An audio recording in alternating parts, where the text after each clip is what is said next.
social protection for choosing Bungoma as the starting point of this national reflection. The theme for this year's celebration, Planning and Budgeting for Children's Rights, Progress since 2010, is both timely and profoundly relevant.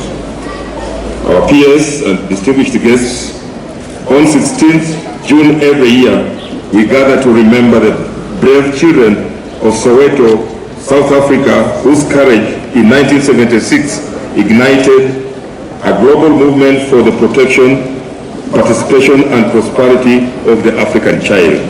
Today, almost 5 decades later, their legacy challenges us to look inward and ask ourselves, what progress have we made in fulfilling the promises we have made to our children, especially through our plans and budgets? Here in Bungoma, we have made intentional efforts to translate children's rights from policy into practice. Our country has prioritized children's health by investing in maternal and child health care facilities, expanded immunization programs, and nutrition support for children in vulnerable households. In the education sector, we have increased ECD allocations and implemented targeted programs like the UJI program for the public ECD school-going children to ensure that no child is left behind, especially girls, children with disabilities, and those in marginalized communities. Furthermore, we have rolled out early childhood education centers across all sub-counties, provided teaching and learning materials to the centers, and continue to recruit qualified ECD teachers to ensure quality learning from the very foundation. I'm happy to report that the Bungoma County government under my administration has in place the child protection policy that serves as a key milestone in my efforts to put systems and structures in place that will forever protect and serve the interests of any child in Bungoma County, even long after I'm out of office. Children, you are the future of Kenya.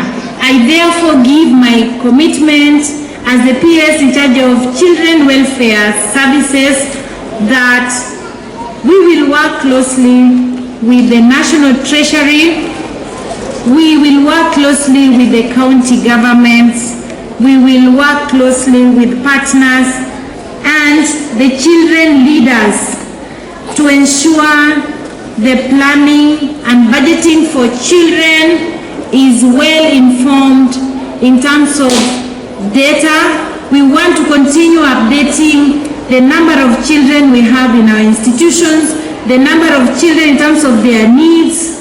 We want to ensure budgeting is participatory. I have told you we started this year.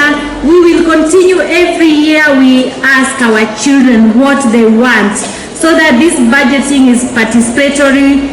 Participatory will include also involving their parents and the communities and other stakeholders. Finally, we also want to ensure, as we plan and budget for our children, we want to ensure this is impact-driven.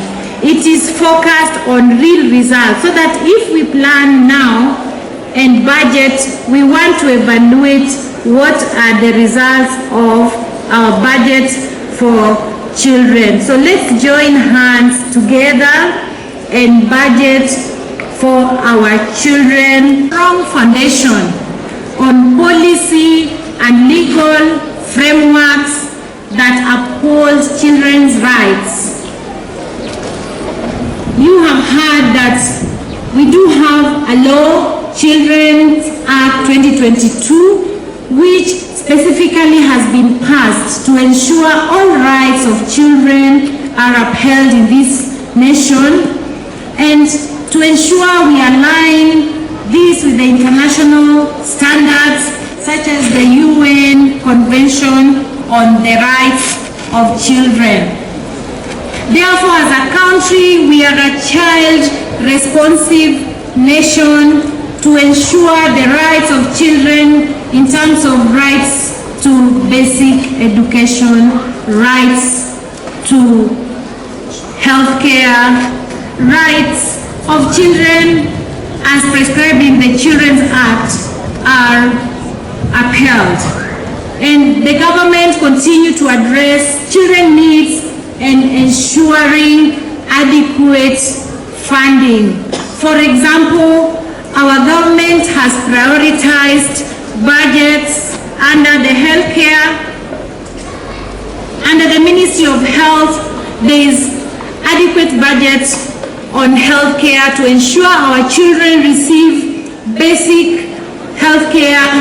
We do have our budgets under education.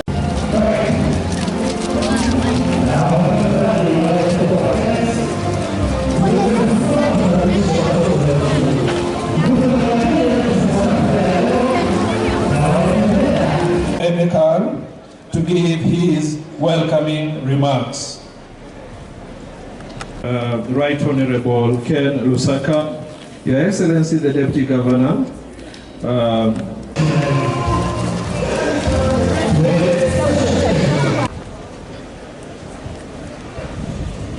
Your Excellency.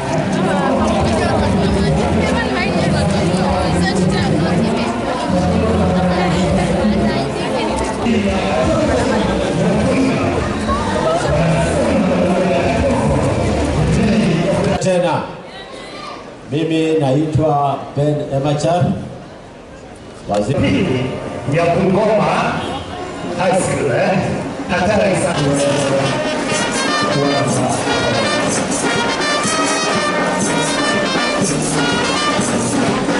We ask that our leaders have the favor, have the grace, have the anointing, knowing that there is no weapon formed against any child and every. Nawalikeni nyinyi nyote hapa leo katika hii sherehe. Kutoa remarks yangu moja mbili hivi kabla nitoke katika hii jukwaa. Distinguished partners, esteemed colleagues, it is a profound reminds us that the future of our continent is not tomorrow's dream. Right to education in the language they understood. They lit a fire of transformation, and today we must carry Emekar to give his welcoming remarks. Finally, officers from the State Department for that effort.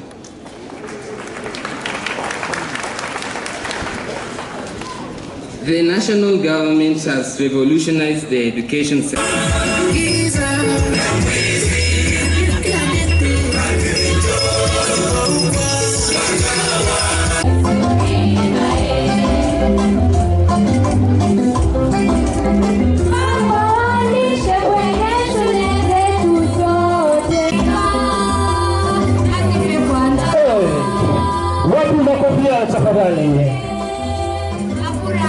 Wazee ukumbuka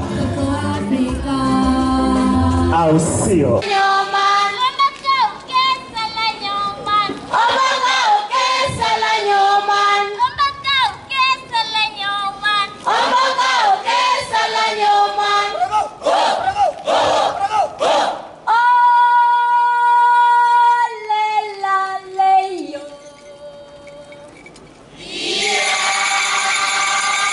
Wow.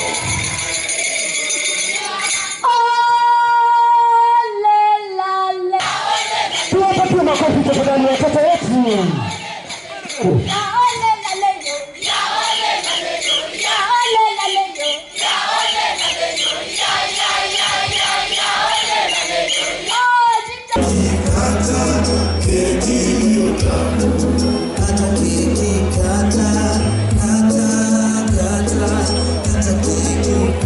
I stand here embodying all the children of Kenya, particularly those of Bungoma. It is my honor to speak on this special day, the launch of the national celebrations of the Day of the African Child. Today, we launch the national celebrations of the Day of the African Child, but more importantly, we reflect on what we have done and what we still need to do in accordance with the theme Planning and Budgeting for Children's Rights. Fellow kings and queens of the day, can we mention some of our rights? I expect you to answer. Can we mention some of our rights? Right to education. Right to education. Okay, for those of you who have answered, can you clap for yourself? Some of you have not answered. Progress and possibilities surrounding us as children. Since 2010, a lot has improved. All these improvements have been made possible by both the national and the county governments. There have been funding key sectors affecting us, and by us, I mean the children of Kenya, both able and differently able, such as the health and social protection programs. Through the Linda Mama program, the government offers free maternal and child health services. In addition to that, transition policy, making sure that no learner is left behind, and the school meal program, which was expanded to ensure vulnerable children stay in schools.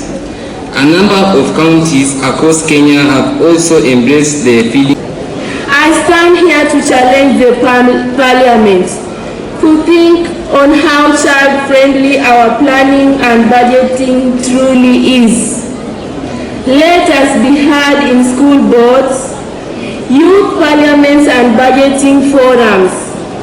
Create fair budgets that support children's rights and needs in health, education and safety. Make sure that every coin meant for children goes to them. In addition to that, I also call upon NGOs, business people and development partners. Please, work with our governments to invest more in children, because when we invest in children, we invest in peace, prosperity, and the future.